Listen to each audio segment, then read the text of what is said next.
नमस्कार दोस्तों, सृष्टि the future में आप सभी का स्वागत है। आज हम 7 दिसंबर की महत्वपूर्ण खबरें लेकर आए हैं, जो एग्ज़ाम की दृष्टि से इम्पोर्टेंट हैं। आपके हर एक एग्ज़ाम के लिए ज़रूरी भी हैं।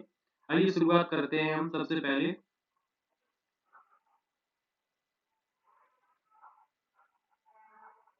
स्वर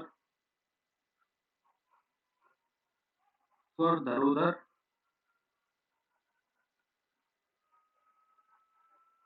महोत्सव महोत्सव ठीक, इसके बारे में। देखो ये क्या है, अभी हाल-फिलहाल में क्यों चर्चा में है? पहली बात तो जब कोई चीज़ चर्चा में आ जाती है तो उसके बारे में जानना ज़रूरी है। जैसे ये संस्कृत मंत्रालय की पहल है। कौन-से मंत्रालय की पहल है? संस्कृत मंत्रालय की पहल है। तो यहीं से क्वेश्चन बन जाएगा निम्नलिखित में से स्वर धरोधर महोत्सव किसकी पहल है या किस मंत्रालय ने इसको शुरू किया है? तो आपका उत्तर होगा संस्कृत मंत्रालय। अब इसके तहत क्या किया जा रहा है? इसमें कला मतलब कला को बढ़ावा देने के लिए है। कला को बढ़ावा ये योजना किसके लिए है? कला को बढ़ावा देने के लिए है। इसमें एक और बात है जो अपना सेंट्रल विला बन रहा है ना दिल्ली में, नई संसद भवन, ठीक? उसमें प्रथमा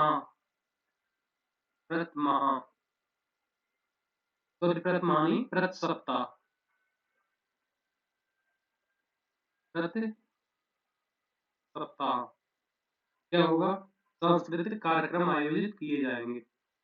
सांस्कृतिक आयोजन किए जाएँगे, ठीक?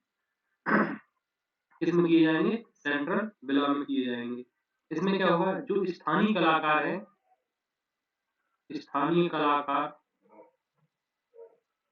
स्थानीय कलाकार उनको जो प्रसिद्ध कलाकार हैं, उनके साथ क्या होगी? सहभागिता करने का मौका मिलेगा। सहभागिता करने का मौका, ठीक? तो अब ये हमारे लिए पहला ये है कि स्वर धरोधर महोत्सव किसके लिए है? तो ये हमारा किसके द्वारा है? संस्कृत मंत्रालय के द्वारा है। संस्कृत मंत्रालय में भी स्वर धरोधर फाउंडेशन के द्वारा ये क्या है? के सहयोग से ये चलाया जा रहा है। इसमें क्या है? सबसे बड़ी बढ़कर बात क्या है? कला को बढ़ावा देने के लिए और कहाँ पर?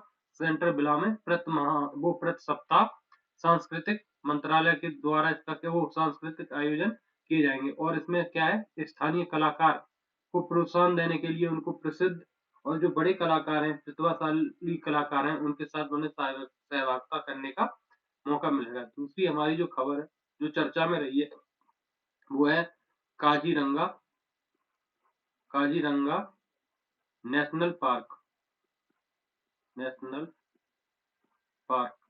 तो ये चर्चा में क्यों है? अभी हाल ही में एक न्यूज़ आई है इस पार्क के को विकसित करने में और अच्छे तरीके से विकसित करने में क्या है? फ्रांस फ्रांस सहयोग करेगा। कौन सहयोग करेगा? फ्रांस सहयोग करेगा। तो इसमें जो काज़ीरंगा है ना, उस नेशनल पार्क में क्या है? फ्रांस अभी क्या करेगा इसमें? आपका सहयोग करेगा। अब देखो यहाँ पर जब हमें ये तो हो गया कि ऐसा क्वेश्चन पूछ लेगा, काज़ीरंगा नेशनल पार्क परियोजना में कौन-सा देश सहयोग कर रहा है? तो आपका कौन-सा कर रहा है? फ्रांस सहयोग कर रहा है। लेकिन हमें काज़ीरंगा के बारे में भी पता होना चाहिए। ये जो 1974 में ये क्या है आपका? 1974 में ये राष्ट्रीय उद्यान बन गया था। क्या बन गया था? राष्ट्रीय उद्यान। अब देखो ये देखो मैं आपको बता दूँ असम में है, वैसे सबको पता ही होगा। 1974 में क्या बन गया ये राष्ट्रीय उद्यान बन गया। 2007 में इसको क्या है टाइगर रिजर्व घोषित कर दिया गया, ठीक है? उसके बाद में 1985 में इसको यूनेस्को की विश्व धरोहर में शामिल कर दिया गया। विश्व धरोहर में शामिल कर दिया गया, ठीक है? अब ये प्रसिद्ध किसके लिए है? ये प्रसिद्ध उसके लिए एक सींग वाले गैंडे के लिए। एक सींग वाले गैंडे के लिए ये प्रसिद्ध है। तो आपका क्वेश्चन बनता है निम्नलिखित में से कौन-सा नेशनल पार्क में सर्वाधिक एक सींग वाले गैंडे पाए जाते हैं, तो आपका उत्तर है ये काजीरंगा नेशनल पार्क, ठीक। उसके बाद में क्या है कि देखो ये तो सबसे ज्यादा है, लेकिन घनत्व के हिसाब से एक हमारा पोवितोरा भी है, पोवितोरा नेशनल पार्क, ठीक है।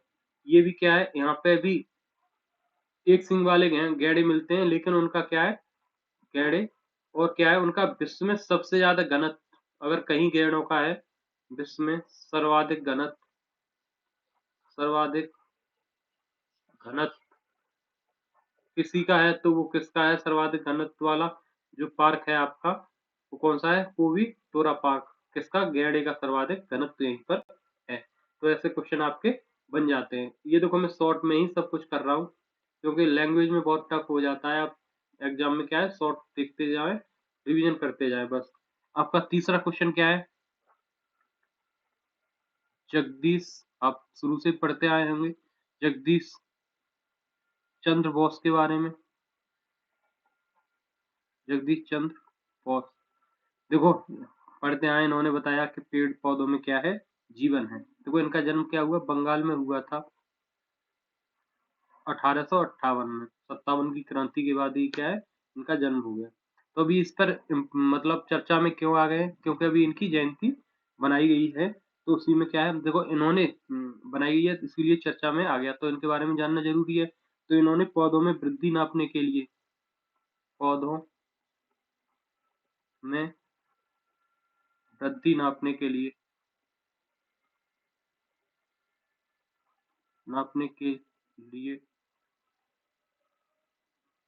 वृद्धि नापने के लिए किसका आविष्कार किया, क्रेस्कोग्राफ, किसका आविष्कार किया, क्रेस्कोग्राफ का इन्होंने क्या किया, आविष्कार किया।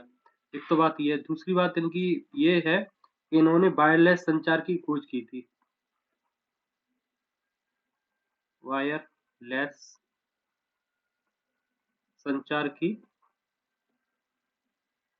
खोज,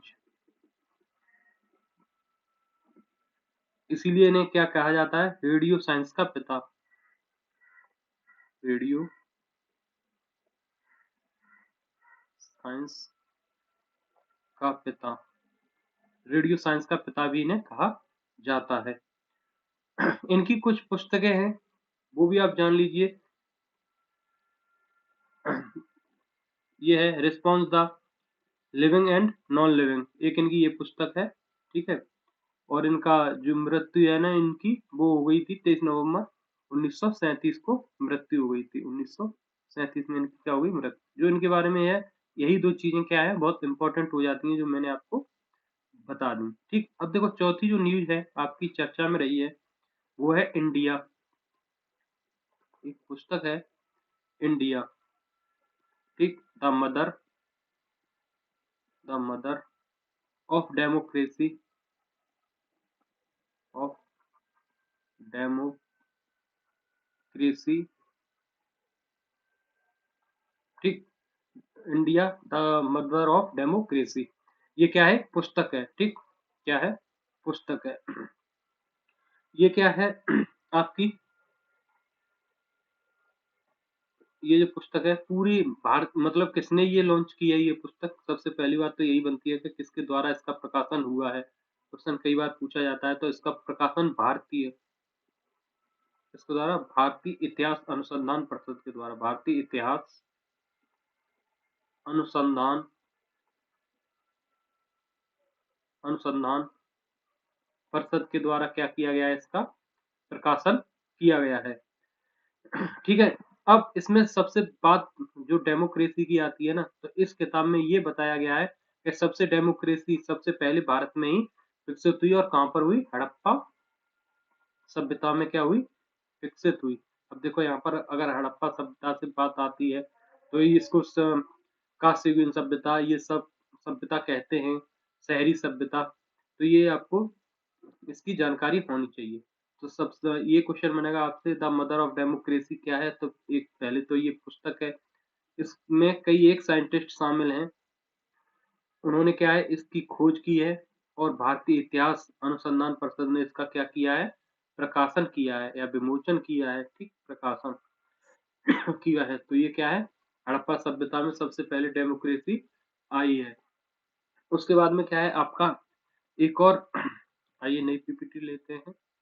एक और है हमारा हाँ, ठीक है 5वें नंबर का ये क्वेश्चन है आपका। इसमें क्या है?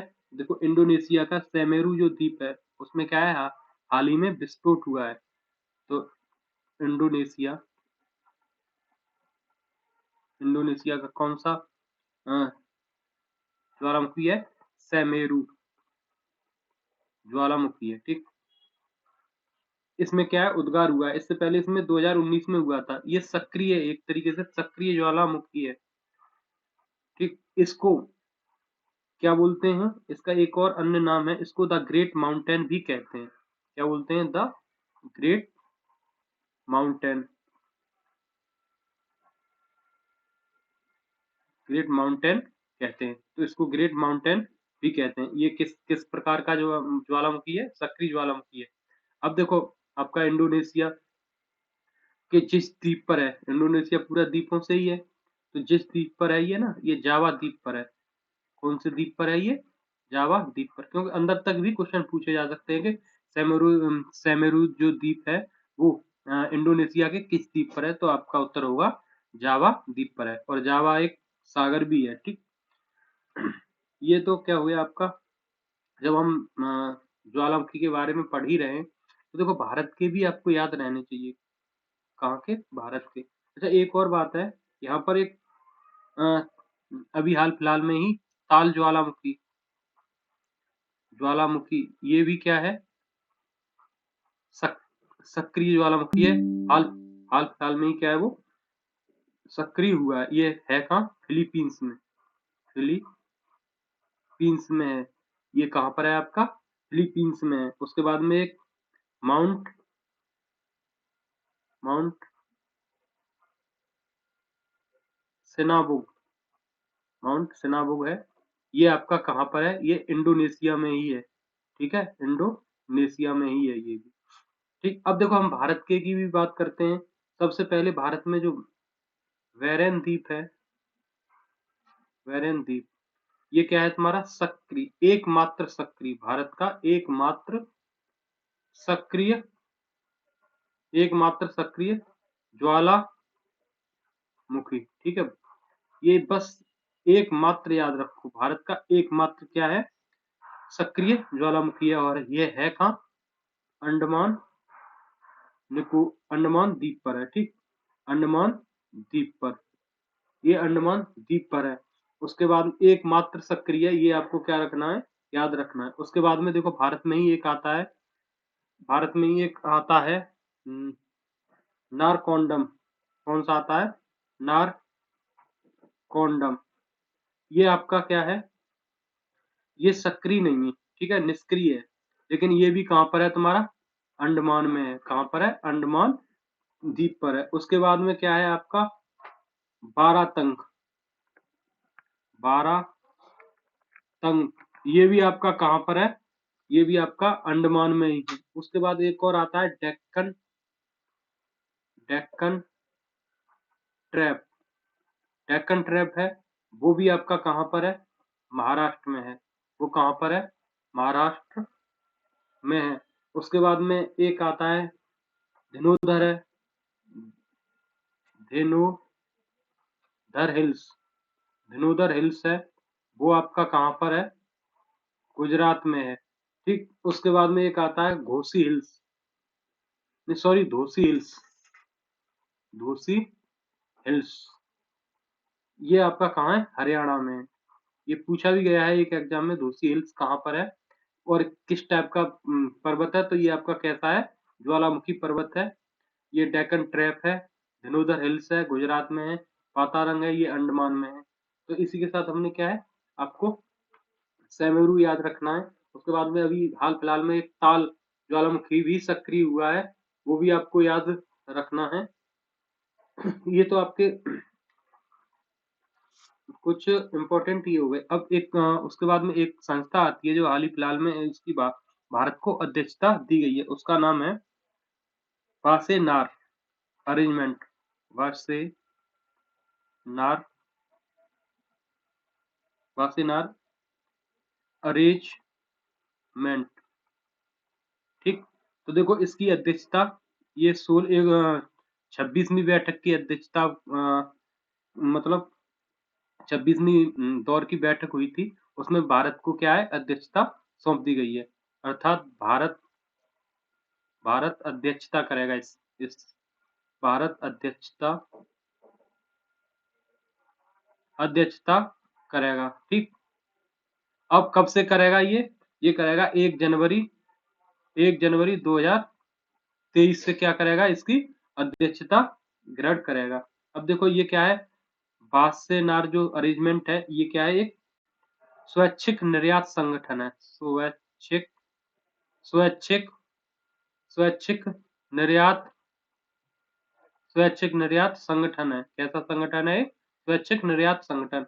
अर्थात इसकी जानकारी ये है कि जितनी भी प्रौद्योगिकियां होंगी, जो क्या है तुम्हारी जितनी भी प्रौद्योगिकियां हैं अस्त्र शस्त्र बनाने की, उनके हस्तांतरण पर एक दूसरे को क्या है जानकारी इसमें प्रदान करते हैं।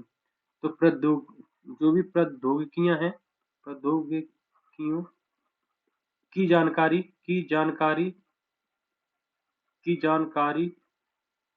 के हस्तांतरण प्रौद्योगिकियों के हस्तांतरण की जानकारी प्रौद्योगिकियों के हस्तांतरण की जानकारी इसमें क्या है तुम्हें देनी होगी। अब देखो जो वासेनार अरेंजमेंट है उसका हेडक्वार्टर कहाँ है? उसका हेडक्वार्टर आपका है वियना में। कहाँ पर है? वियना। और ये वियना है कहाँ? ऑस्ट्रिया में, ठीक है। कहाँ पर है ये? ऑस्ट्रिया में। ये वियना आपका ऑस्ट्रिया में है। तो यहाँ पर क्या है इसका हेडक्वार्टर है। इसमें सदस्य कितने हैं? 42 सदस्य हैं इसमें, ठीक। कितने सदस्य हैं? 42 सदस्य हैं। इसकी स्थापना हुई कब थी? जुलाई 1996 में हुई इसकी स्थापना। अब जो बात निकल के आती है सबसे मतलब इम्पोर्टेंट जो बात है कि भारत इसका सदस्य कब बना? भारत इसका सदस्य कब बना? पूछे जाते हैं एग्जाम में, जब जब भारत सदस्य बना है तो भारत इसका सदस्य ज्यादा दिन पहले नहीं 2017 में बना है। तो इसकी अध्यक्षता अभी हाल फिलहाल में वासेनार अरेंजमेंट की किसको दी गई है? भारत को दी गई है। 1 जनवरी 2023 से भारत इसकी अध्यक्षता करेगा। ये कहता है स्वैच्छिक निर्यात संगठन है जो प्रौद्योगिकियों के हस्तांतरण की जानकारी देता है एक दूसरे देश को। कुल सदस्य कितने हैं इसमें? 42 सदस्य हैं। हेडक्वार्टर कहाँ है? वियना में है। और जुलाई 1996 में इसकी स्थापना हुई थी। भारत इसका सदस्य 2017 में बना था। आज के लिए बस इतना ही। आप देखते रहिए सृष्टि द फ्यूचर। धन्यवाद।